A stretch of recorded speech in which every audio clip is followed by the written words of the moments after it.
literally could not have this interview series without inviting my dear friend, Cortnee Loren Brown, to share her experience with you guys. So if you don't know Cortnee, she is an incredibly, incredibly talented, what are you not talented at? Photographer, foodie, writer, blogger, designer, yoga teacher, just amazing, amazing woman who has so much to share with the world and has been a dear friend ever since we were in a mastermind together last year, the Secret Sauce Society of Chris Ward's, and has become one of my favorite people to bounce ideas off of and also to co-write a book that will be coming out later this year. So Cortnee, thank you so much for joining me. Thank you, Rach, so much for having me. You're making me blush already and we just started, but I have to say the feeling is 100% mutual. I've learned so much in the year that we've come to know each other, and I just can't wait to see what comes next with all of our communities. Awesome. Well, I'm so excited to have you share a lot about your experience because it's amazing to have seen the evolution in the past, really, I mean, not much more than a year from where you were working in a job that for a while you were kind of resenting, and then you started loving it, and that turned into being able to take this interesting period of merging working to pay the bills plus starting this evolution of working for yourself. I'd love for you to share with everybody a little bit about the journey you went on to finally getting to where you're standing on your own as a yogipreneur. Absolutely, I would love to share that.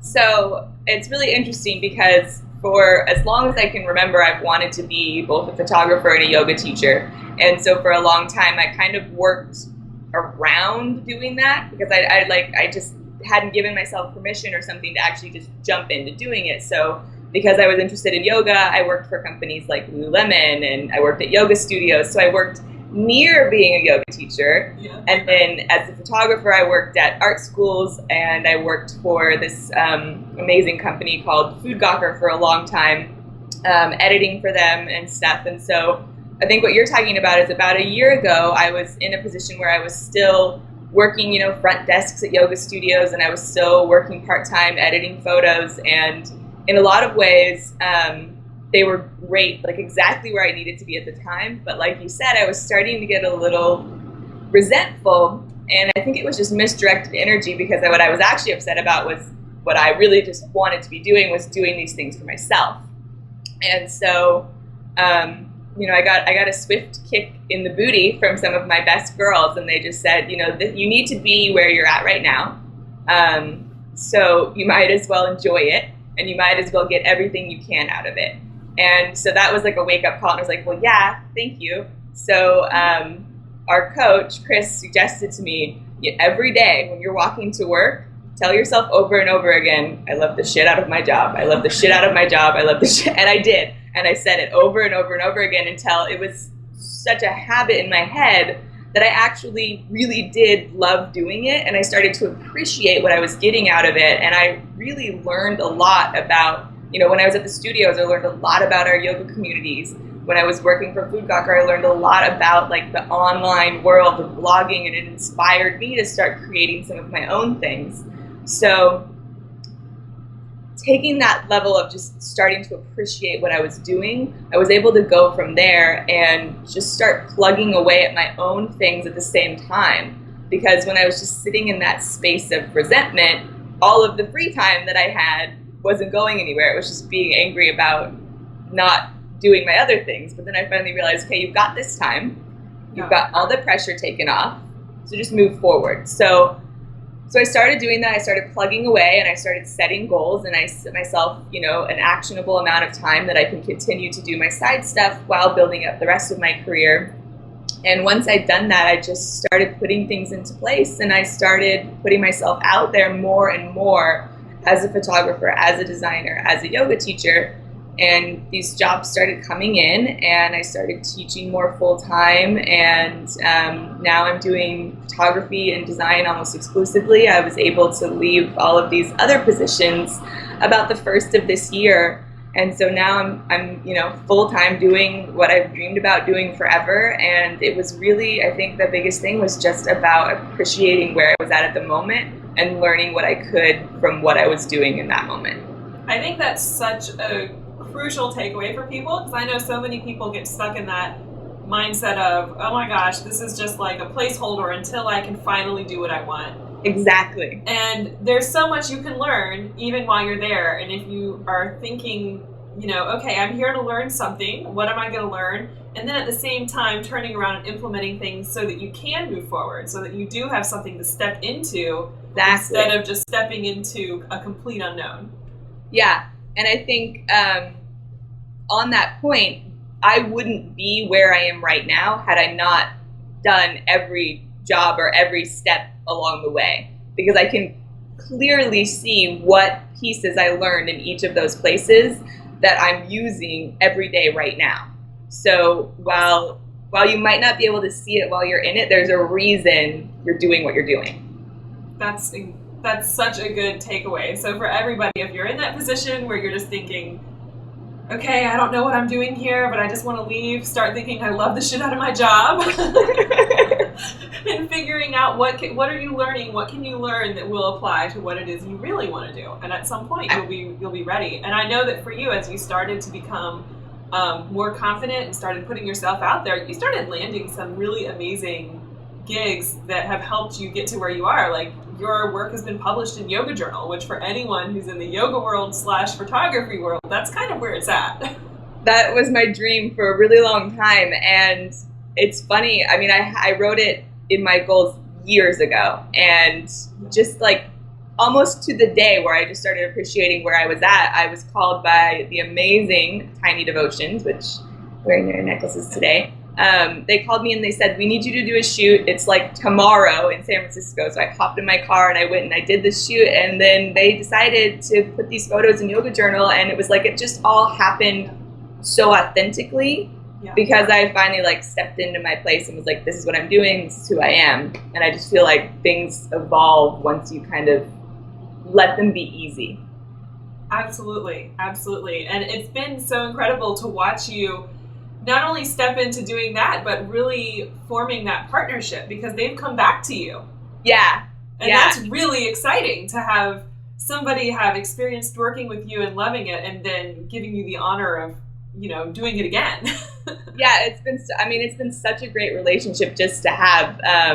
Diana Sharman is an amazing woman. She's created an amazing company, and we've just kind of followed each other, and they're going to be coming down south here soon. We're going to get together and probably work on some more shoots, and just the relationship's going to continue to evolve. And I think that's one of the most amazing things about our community is we're not just here to just work business to business, do a job, and like be done with it. Yeah. We're here to make authentic connections and relationships with people. And if that just happens to mean that we both share what we're best in the world at with each other, then we do.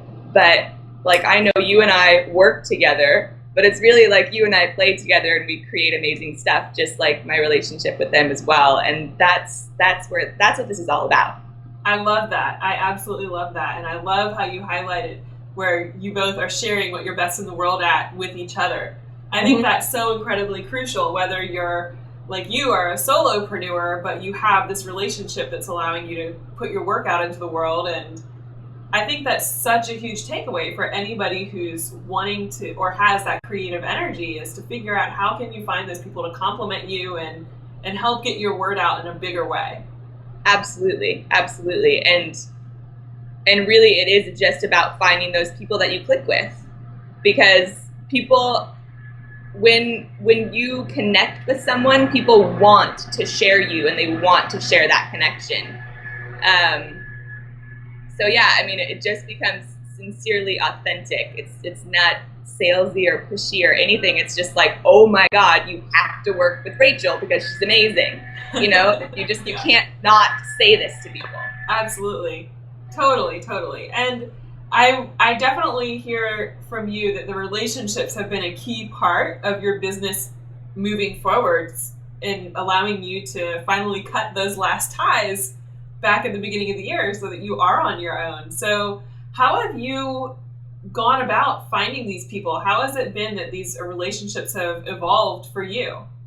That's a great question. And I would say, honestly, one of the biggest and most important things I did was our group together, our Secret Sauce with Chris Ward, really started to show me that I needed to be connecting with other entrepreneurs and just being able to share what we're great at. And I think from there, I took that lesson and I just started reaching out to people that inspired me and just basically telling them that straight up, you inspire me, not trying to be anything else, anything other than that, like just wanting to know them, not coming straight out of the bat and being like, let's work on something together or let's do something, just coming out and being true to what was really in my heart, which was that I really like you and I'd like to know you better.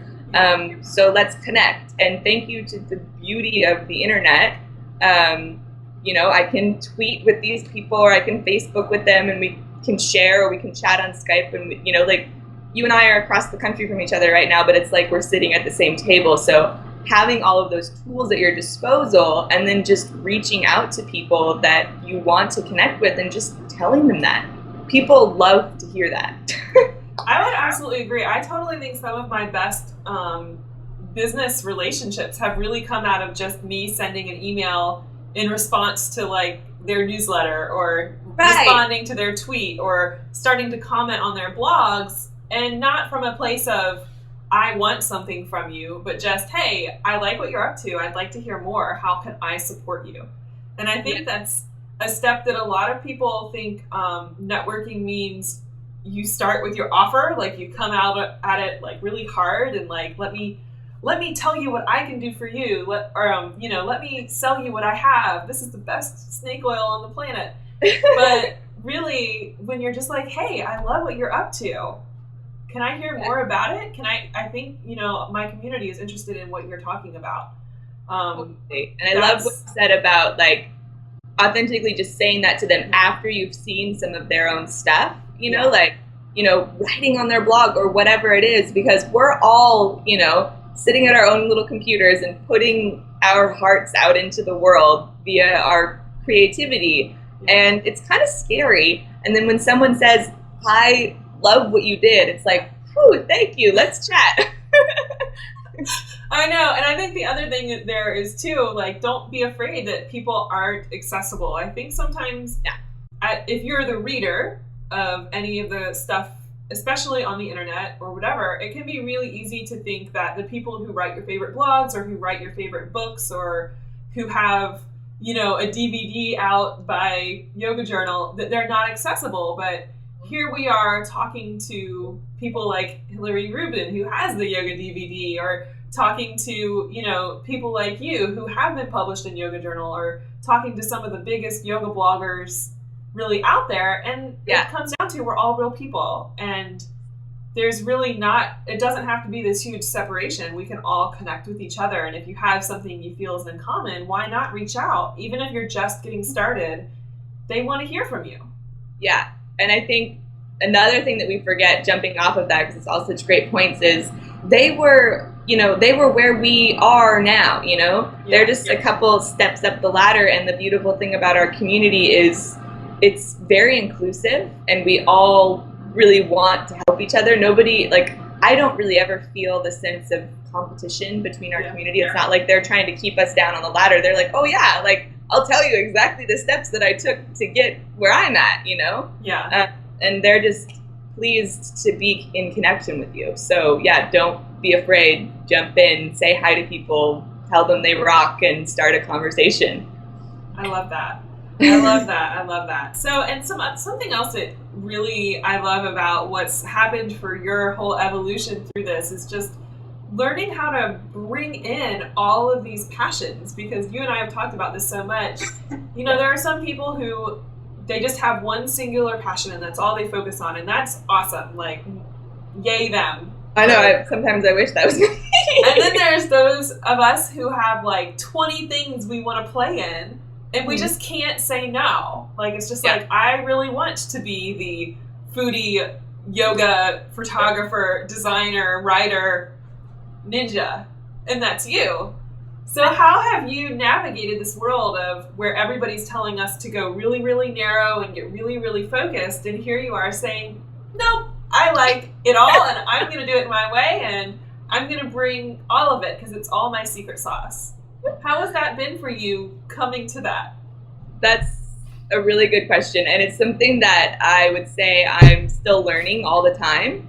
But one of the biggest things that I learned in the last year was that I couldn't not have all of it. Yeah. You watched me kind of go through the evolution where there were times where I was like, okay, I am this, and I tried to be just that for a little while, and it was like I didn't want to be just that, and then I'd be like, no, I want to be this other thing, and then I'd try that, and it was like, it wasn't until I was able to say, no, I really do all of these things. They're all an aspect of my personality, and they're all an aspect of what I do best. It wasn't until I was able to bring them all together that I felt more complete. And I would say the way I did that was just like a trial and error, kind of like what I was just saying. I would try a little bit, it didn't feel quite right. I would try something else, it didn't feel quite right. And then I tried to bring all of it together. And I think the thread that really connects everything for me is our community, is our health and wellness community, because no matter what I'm doing, the end result is it's for somebody or someone within our group. So I might be, cooking and shooting and photographing an amazing recipe that goes on someone's blog that someone in our community is going to read. Or I might be doing photos for an amazing yoga teacher that's going to go on her website for someone in our community to see. So I think getting just really clear on who it was that I wanted to work with and who it was that inspired me and who I wanted to create for, that became my little golden thread that weaved through everything that I do. So while I may do a lot of different types of actions, they all kind of lead back to this one overarching goal, which is to inspire, the health and wellness of our amazing community. That's awesome. I absolutely love that. And I think a lot of people can benefit from that, just hearing that if you, instead of thinking of all these different things you like to do as being your business, instead of thinking of the people you serve as really being the core and everything feeds that, I think it takes a lot of the pressure off. Yeah. And I totally get it, because I felt the pressure too. I was in a lot of these different groups and learning all these things where it was like narrow and strong, narrow and strong, and narrow and strong. And I was like, okay, well, I'll try to do that.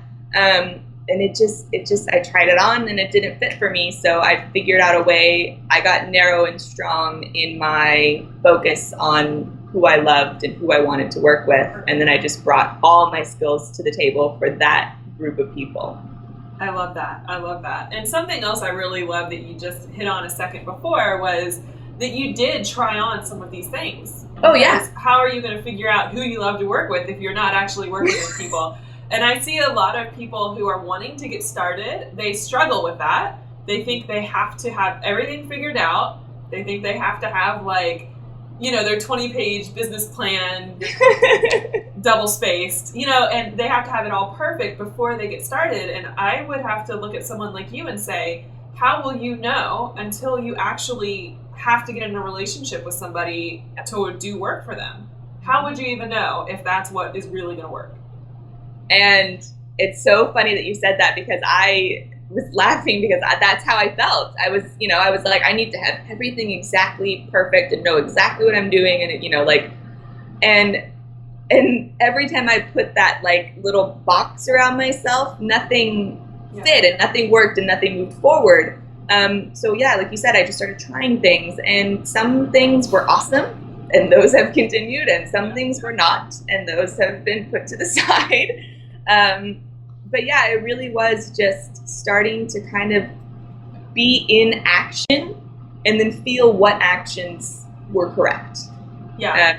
Were right for me, and going forward with those. Totally. I think a lot of us learn that way, and we work that way, where if we're not actually kind of manipulating the situation, like actually doing the work or actually, playing with it. It's something about, I don't know if it's kinesthetic learning, something like that, where you actually have to be taking the action in order to figure it out. And I think there's a very small group of people who can, visualize it and lay it all out on paper and then do it exactly as that says and know how it'll work out. I have to have it like in front of me so I can like physically like clay mold it and shift it and then decide, no, I don't want it, roll it all in a ball and start over again.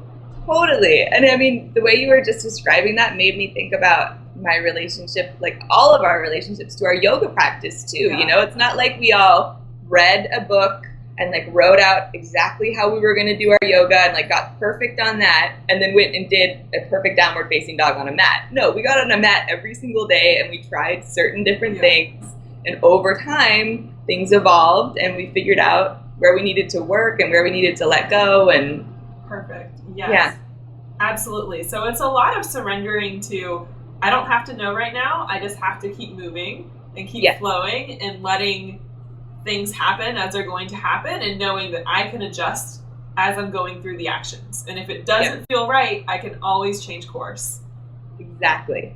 Perfect. I so love that. And I think for so many people, that's really valuable takeaway because I know coming from a very traditional business world, where most people think if you're going to start a business or if you're going to go off on your own in this kind of like solopreneur, freelance type of thing, that you should have your ducks in a row and you should have, all of these things.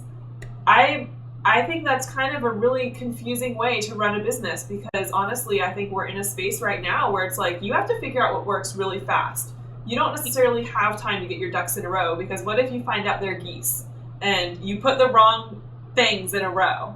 You have to make sure that you have like your right critters.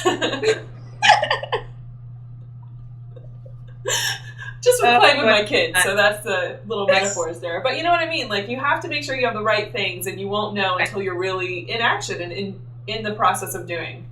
Yeah, and I think jumping off of that too, just like relaxing and knowing that it's okay not to know and it's okay to jump into something and then be like, whoops, and kind of back off and then go a different direction. I mean, I'll share personally, I created a brand in the last year called The Yogipreneur, and I was like all gung-ho about it and I started working towards it and I just realized that it just over time just didn't quite fit. So I took aspects and pieces of it and brought it into my own personal brand and that clicked. But I struggled for a little while because I was like, how am I going to back off of this? Like I put it out there already and then it was like, well, you just tell people it's not quite right and they'll get it. It's you just totally move forward. Like totally understand that. And I think a lot of entrepreneurs go through that evolution where it's almost like if you don't just know when to be like, okay, this is not working, you're actually going to start going downhill pretty quickly in your business. And I think it really serves us more to know when it doesn't fit perfectly that it's time to like really regroup, really quiet ourselves and figure out, okay, what is it out of this that I love and what is it out of this that's not working, and how can I either repackage it or how can I start over from a place that really feels good. Totally. Because when you're not feeling good, you're not going to be attracting the kind of people that you want to be sharing your amazing stuff with anyways. Yeah. So it's just going to continue to spiral in that direction. So pull out the things that like make you shine and feel best and move forward with them. And no one else is going to care. They're just going to see how brightly you're shining now that you're being even more authentic. Yeah. I love that. And I have to give you huge props because through our mastermind together, you taught me this lesson, as did some of the other girls, because some of the things that I love are all these techie things, all the social media and online marketing and how to actually do all these little things. And you guys taught me that that's something I should be spending more energy on. And it totally passed my awareness. I didn't even think about it until you guys were like, well, hey, this is what we really love you for. So why don't you share more of that? Be more of who you are in your business and instead of trying to do all these other things. And that made everything so much easier and really has helped me grow my community and really serve more people. So I thank you for that lesson in return. Absolutely. And I'm so glad you brought that up because it just hit on a point that I just really want to share with everyone. And that's when we were telling Rach, you need to be sharing this stuff. She's like, no, it's too easy. Like, nobody needs that. And we were like, no, it's easy for you. Yeah. for us. And so I think we get stuck in this idea that like what is easy for us, we either shouldn't be sharing or we shouldn't be charging very much for it, or, like we discount it in a way because it comes so easy to us. But we actually need to back up and realize that the things that come really easy to us are what we're best at and what we need to be sharing with people and, charging for and all of that. And when you step into that, it's like work becomes play and your whole life and everything start to kind of blend together. There's not really a separation anymore. And yeah, you just have to go with what feels easy without feeling like it's too easy. Totally. No, totally understand that one because it is absolutely true. It's all about, like, I know a lot of people in our community right now, we've all been talking about Danielle Laporte's Firestarter sessions, but so good. I know, and she talks about the metrics of ease and what you're best at is what you should be sharing. Cash in. That's where your gold is. That's where your entire business will come from. So I highly believe that. And go get that book, you guys, if you haven't read it yet. Yes, seriously, it's so good. Awesome. Well, as we kind of wrap up now, I'm so excited that you're really diving into the photography side of your business and really serving the yoga and health and wellness community in that way, because we both have the pet peeve of people with horrible photographs with the, their, what I mean, just horrible photographs that they took on their little phone, not even an iPhone, like their little crappy flip phone, and put on their Facebook page as their business promotion. And so I'm really excited for people to go check you out at CortneeLorenBrown.com. And you have an exciting new thing coming up in your photography work. Yes, I do. Actually, it's coming back to what I said before about having started that company, the Yogipreneur. One of the things that I brought back to Cortnee Loren Brown was my yogitography. So I have these amazing sessions, which we do you in yoga poses, we do portraits, we do everything you need to promote yourself within the yoga world. And it's so important to me. I'll get a little bit passionate about this, but like you were saying, when I see photos like that of who I can tell are these amazing, gorgeous, beautiful yogis, but it's just not coming through in the pictures, it makes me so sad because, as well as I do, that when you see someone glowing in a photo as much as they glow in person, it's like, oh my God, yes. And because we're in this highly digital, highly online world, we have to have those kinds of pieces in place in order for people to get to know us.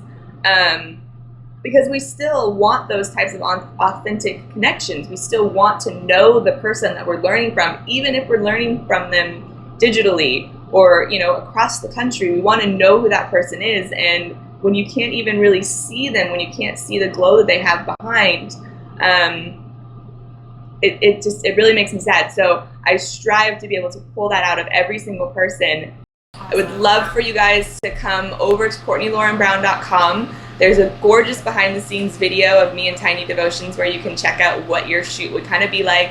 And then get in touch with me, check out what's going on there, and let's see if we can get you some amazing photos and really just allow you to shine and allow you to step forward in the way that, we know that you can, moving forward in action and being gorgeous and glowing the way that you do. Awesome. Well, I highly recommend everybody check that out, and you have to check out the kind of sizzle reel video that was taken of the Tiny Devotion session, because the photo that you took of Alexandra Crow with her feet, everybody completely raved about that photo, and that's the style that you bring, is that really, it's so Cortnee. It's just always really sweet and warm and playful. And well, thank you so much for joining me. This was so much fun, as always. As you guys can all tell, we could just go on for hours. But I'm so glad that you've been a part of this series, and I hope this has really inspired those of you who are ready to bring your multiple passions and talents to the table and ready to figure out how to actually make it happen for yourself. So thank you so much, Cortnee. I appreciate it so much. Thank you guys. It was so much fun to talk with you today, Rach. Love you guys. Love you too. Bye. Ready to be inspired in your biz? Conscious Business Design is coming soon. For more info and free training, go to consciousbusinessdesign.com.